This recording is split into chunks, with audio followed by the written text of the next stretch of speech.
Bonjour à tous, bienvenue sur IQ Invest, la chaîne des investisseurs qualité et des entreprises de qualité. Et aujourd'hui on se retrouve pour une nouvelle analyse d'actions et on va s'attaquer à S&P Global. Comme vous en avez l'habitude sur ma chaîne, cette analyse va être découpée en 4 étapes.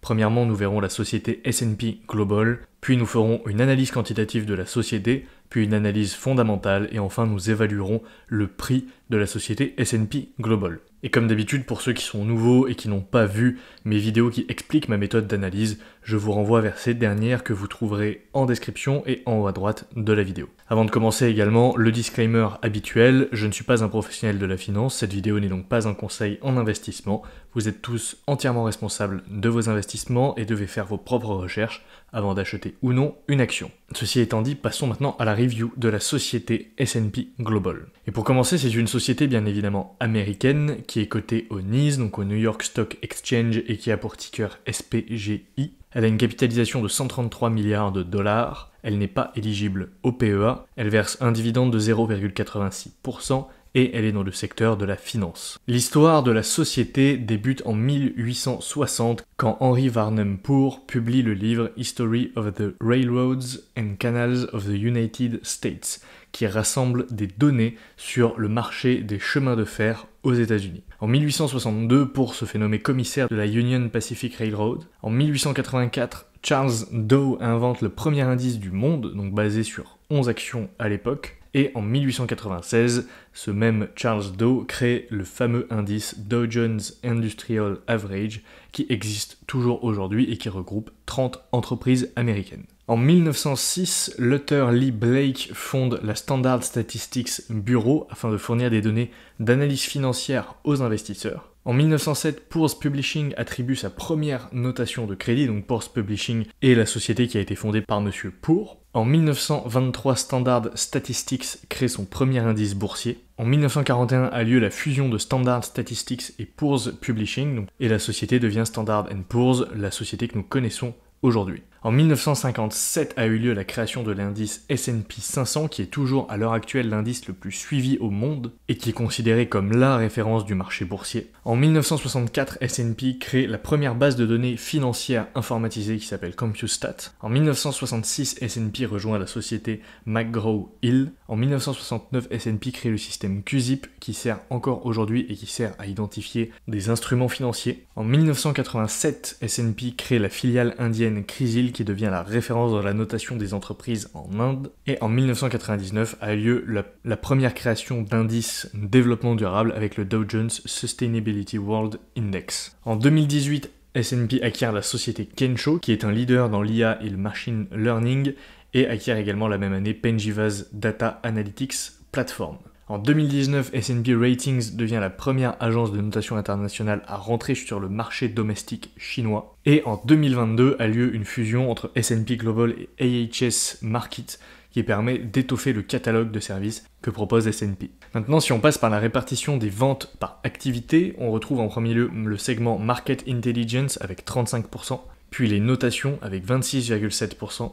et Commodity Insights avec 15,6%, le secteur Mobility avec 11,9%, le secteur des indices avec 11,2%, et enfin le secteur Engineering Solutions avec 1,1% des ventes. Si on regarde la répartition par région, on retrouve en première position les États-Unis avec 60,4%, suivi de l'Europe avec 22,6%, l'Asie avec 11% et le reste du monde avec 6,1%. Si on passe maintenant à l'analyse des différents secteurs d'activité de S&P Global, en première position on retrouve le segment Market Intelligence qui regroupe des solutions desktop qui sont une suite de produits fournissant des données et analyses comme par exemple Capital IQ Platforms. Ensuite on retrouve le segment Data Advisory Solutions qui regroupe une vaste gamme de recherches, données et solutions d'évaluation délivrées aux entreprises au travers d'APIs. Les Enterprise Solutions avec notamment Wall Street Office, Enterprise Data Manager, Information Mosaic et High Level. Et Credit and Risk Solutions avec Ratings Express, Ratings Direct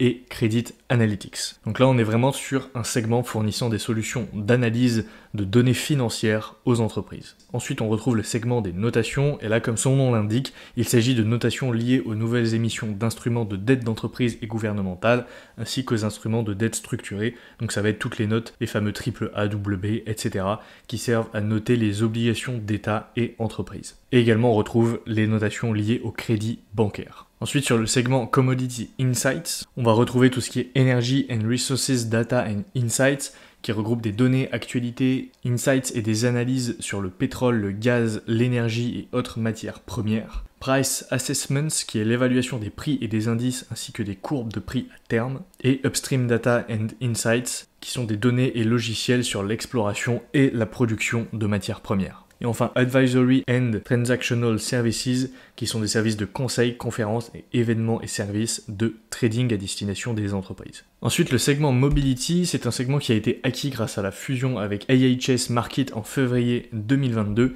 et c'est un segment qui fournit des solutions qui couvrent l'ensemble de la chaîne de valeur automobile, en passant par les constructeurs, donc les OEM, les fournisseurs de l'industrie automobile, les prestataires de services de mobilité, les détaillants, consommateurs, ainsi que des entreprises de financement et d'assurance, et ce sont des solutions qui disposent de collaborateurs dans plus de 17 pays différents. Ensuite, on retrouve le segment des indices, avec en premier point Investment Vehicles, qui sont tous les frais liés aux actifs tels que les ETF et les fonds communs de placement basés sur les indices S&P et Dow Jones. Donc là, par exemple, quand vous achetez un ETF S&P 500, eh bien, la compagnie émettant l'ETF, donc par exemple BlackRock, si c'est un ETF iShares, va reverser des frais à S&P Global pour pouvoir utiliser l'indice S&P 500. Ensuite, on a les Exchange Traded Derivatives, qui sont des redevances basées sur l'utilisation des contrats dérivés. Index Related Licensing Fees, qui sont des frais liés aux actifs et dérivés de gré à gré et produits structurés. Et enfin, Data and Customized Index Subscription Fees,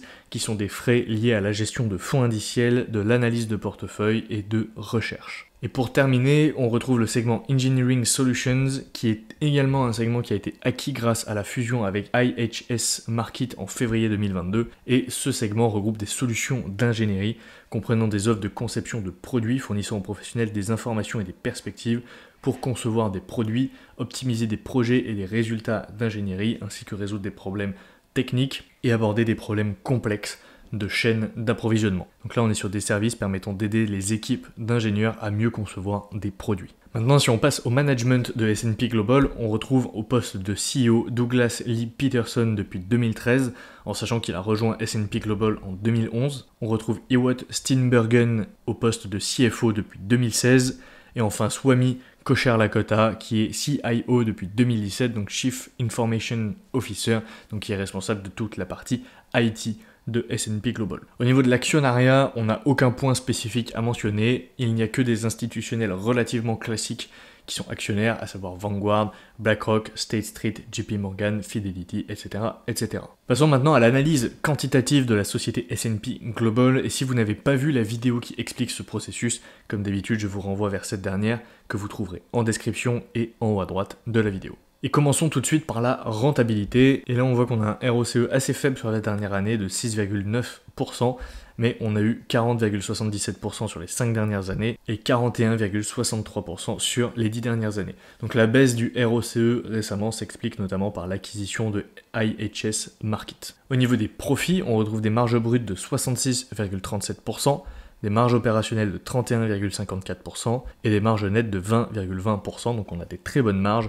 et un pourcentage de dépenses en CAPEX par rapport au résultat opérationnel de seulement 4%, ce qui est un très bon point. Au niveau de la croissance, on a eu une croissance du chiffre d'affaires sur la dernière année de 9,9%, sur les 5 dernières années de 9,4%, sur les 10 dernières années de 9%, et on a un score de prédictibilité du chiffre d'affaires qui est de 99%, donc on a une croissance du chiffre d'affaires qui est très stable et très prévisible. Et ensuite, au niveau des free cash flow, on a une croissance sur la dernière année de 26,2%, sur les 5 dernières années de 7,8%, et sur les 10 dernières années de 23,2%. Au niveau du dividende, on a eu une croissance sur la dernière année de 9,6%, sur les 5 dernières années de 15,3%, et sur les 10 dernières années de 13,4%, donc on a des très bons scores à ce niveau-là, et cela fait 50 ans que S&P Global augmente son dividende de manière ininterrompue, donc non seulement S&P Global est un dividende aristocrate, puisqu'il faut 25 années d'augmentation consécutive pour le devenir, mais elle est également maintenant un dividend king, donc elle augmente de manière ininterrompue son dividende depuis plus de 50 ans. Et pour terminer au niveau de la santé, on a un ratio dette sur EBITDA de 2,42 et un payout ratio de 34%.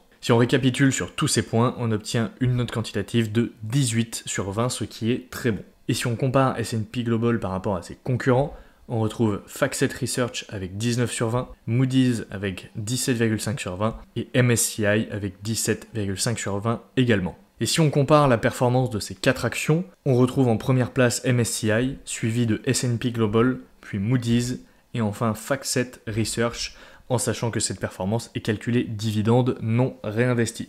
Donc là d'ailleurs vous pouvez voir sur la courbe de droite que MSCI explose toutes les autres en termes de performance de l'action. Et pour ceux qui suivent ma chaîne, vous savez que c'est une action que j'ai envie d'analyser sur l'année 2024 et ça me donne encore plus envie de me pencher sur le cas MSCI. Donc je pense que je vais la prioriser un peu plus haut dans ma liste d'analyse. Et si on compare maintenant la performance de S&P Global par rapport au S&P 500 sur les 10 dernières années, on a eu une surperformance de 8,22% en moyenne par an, et sur les 20 dernières années, 5,97% par an en moyenne. Passons maintenant à l'analyse fondamentale de S&P Global, et comme pour l'analyse quantitative, si vous n'avez pas vu la vidéo qui explique ce processus, je vous renvoie vers cette dernière que vous trouverez en description et en haut à droite de ma vidéo. Et commençons tout de suite par les forces de la société. En premier point, c'est la plus grosse agence de notation au monde. En effet, elle est en triopole avec Moody's et Fitch, qui sont les 3 principales agences de notation, et S&P Global est la plus grosse des 3. Également, grâce à l'acquisition de AHS Markit, elle possède maintenant 70% de ses revenus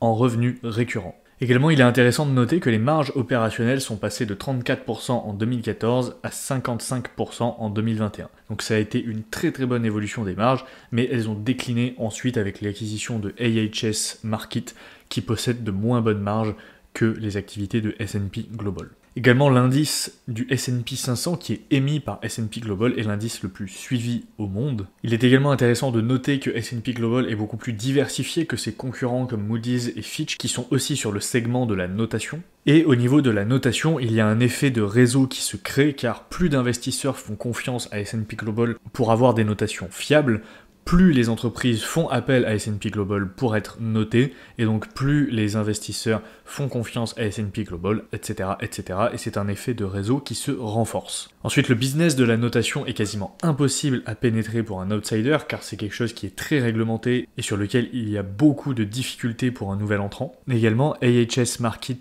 possède de grandes bases de données très stratégiques qui renforcent le moat de S&P Global. Certaines de ces bases de données remontent jusqu'aux années 1800. Et les notations ESG sont également un fort levier de croissance pour S&P Global, car on sait que ça a le vent en poupe en ce moment, et ces notations peuvent être réalisées par les agences de notation standard. Maintenant, au niveau des risques. Ici, il n'y en a pas beaucoup, mais on peut noter que S&P Global est sensible aux conditions économiques, et notamment par exemple la hausse des taux d'intérêt peut freiner les notations sur les obligations et l'émission de crédit, puisque tout simplement il y aura moins de demandes à ce niveau-là. L'acquisition de AHS Markit peut aussi être considéré comme un risque, car son business possède de moins bonnes douves, donc un moins fort moat que le business historique de S&P. Ces dernières années, on a eu un boom également sur les ETF qui a favorisé S&P et ses indices, mais rien ne garantit que cette tendance va pouvoir se poursuivre à l'avenir et que les ETF vont toujours avoir le vent en poupe sur les 5-10 prochaines années. Et on peut noter également des risques de scandale et de régulation, comme notamment en 2008,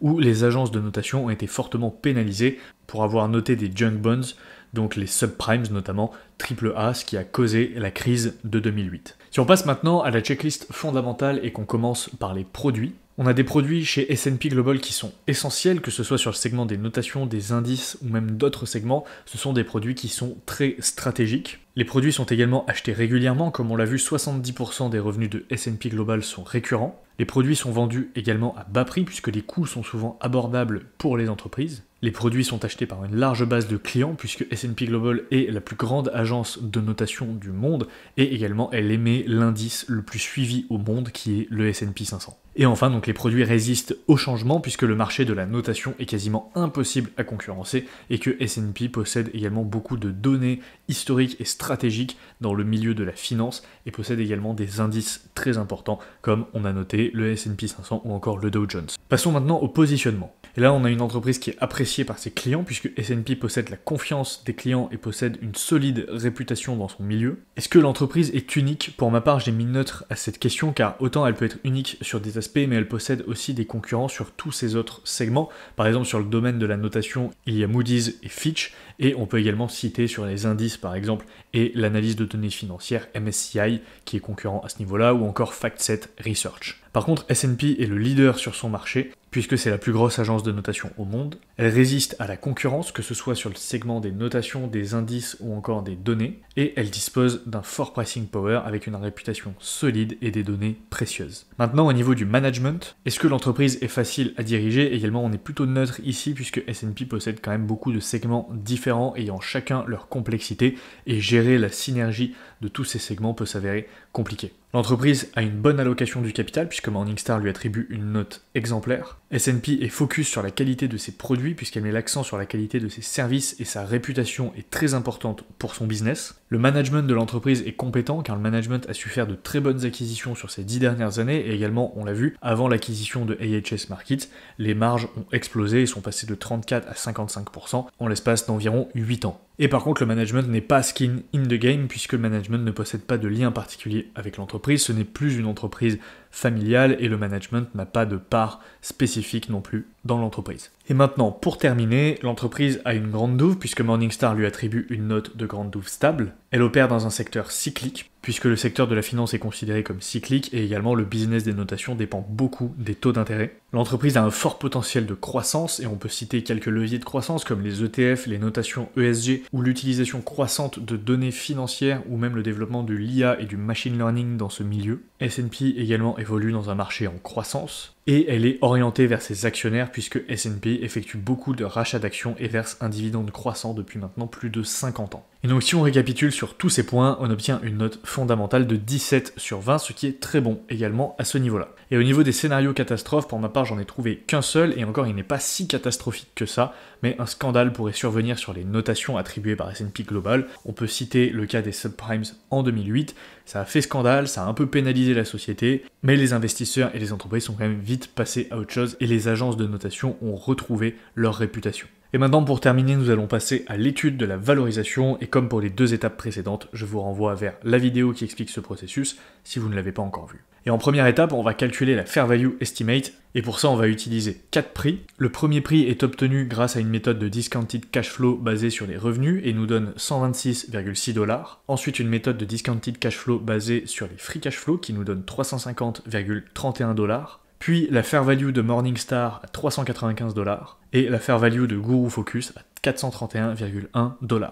La moyenne de ces 4 prix nous donne une Fair Value Estimate de 325,75 $, et si on compare au prix actuel de l'action, on voit que l'action est surévaluée d'environ 30% par rapport à la Fair Value Estimate, mais on peut quand même noter sur le graphe de droite que fin 2022, début 2023 et même fin 2023, vers octobre-novembre, on a eu des très belles opportunités d'achat sur S&P Global. Et pour ceux qui ont repéré, également j'ai légèrement modifié ma méthode de calcul de la Fair Value Estimate pour la simplifier, donc on reviendra peut-être dessus dans une autre vidéo. Mais si ça vous intéresse, n'hésitez pas à me demander en commentaire et je vous expliquerai le nouveau processus et le pourquoi du comment je l'ai modifié. Et maintenant, si on compare les différents PE, on a un PE général de l'industrie qui est à 18,47, un PE historique de S&P Global à 29,15, et un PE actuel de l'action à 51,44. Donc là, on est clairement au-dessus, on est clairement surévalué, puisqu'on est surévalué de 76,5% si on se fie au PE historique de l'action. Et donc si on fait la moyenne de ces deux scores,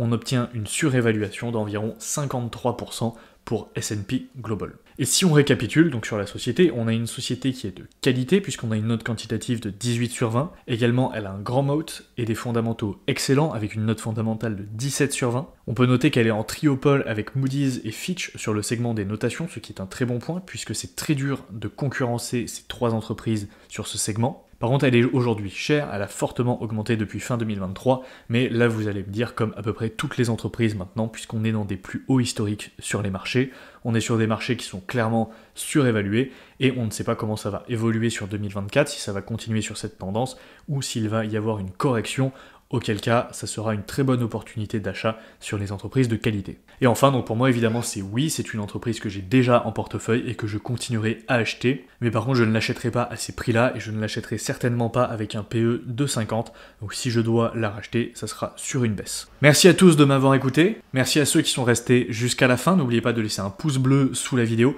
dites-moi en commentaire quelles sont les entreprises que vous aimeriez que j'analyse sur la chaîne, dites-moi également si vous avez du S&P Global en portefeuille et quel est votre PRU sur l'action. Également, n'oubliez pas de vous abonner à la chaîne si ce n'est pas déjà fait, d'aller me suivre sur Instagram @iq-invest.fr et moi je vous dis à la prochaine pour une nouvelle vidéo. Ciao.